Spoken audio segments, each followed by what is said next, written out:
পারতাছে ব্যাপারটা কি তা এই ব্যাপারটাও আমরা ভালো করে বোঝা থাকার দরকার।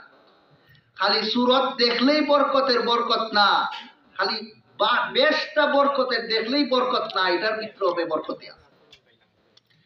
ফল ফসল আগে কম হইতো, এখন বেশি হয় কেন? এর উত্তর আল্লাহ কোরআনে দিয়েছেন। আল্লাহ বলেন, ওয়ামা মিন দাব্বাতিন ফিল আরদি ইল্লা আলাল্লাহি রিজকুহা ওয়া ইয়ালামু মুস্তাকাররাহা ওয়া মুস্তাওদাআহা কুল্লুন ফি কিতাবিম মুবিন।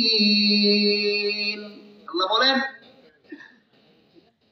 পৃথিবীতে যত মানুষ আছে, সমস্ত মানুষ, পৃথিবীর সমস্ত মাখলুকের রিজিকের দায়িত্ব আমি আল্লাহর হাতে। না খাইয়া মরণ থেকে বাঁচার ব্যবস্থা করা আমি আল্লাহর দায়িত্ব। এখন বাংলাদেশে এক সময় মানুষের সংখ্যা ছিল 7 কোটি।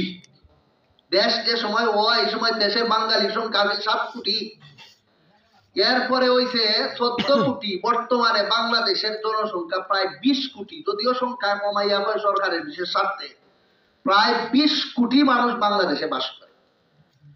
জমি জমা যা আগের আছিল তাও মানুষ 1 গুণ বাড়ছে না 3 গুণ। এখন ফসল যদি আগের মতোই হয়, তাহলে মানুষে হানি পাইব না উপাস মরণ লাগবো? ওই আল্লাহ রব্বুল আলামিন রিজিকের ব্যবস্থা করার লাগিয়া দেখান হইতো 8 কে 51 দিন 8 মন 51 এখন 20 মন। কথাটা বুঝছেন নি আপনারা? কাজে এটা বরকত হিসাবে হয় না জান বাঁচানির ব্যবস্থা? জান বাঁচানির ব্যবস্থা হিসাবে এটা কোনো বরকত না। বরকত না বুঝতাম কেমনে? বরকত না কেমনে এখন বুঝবাই না।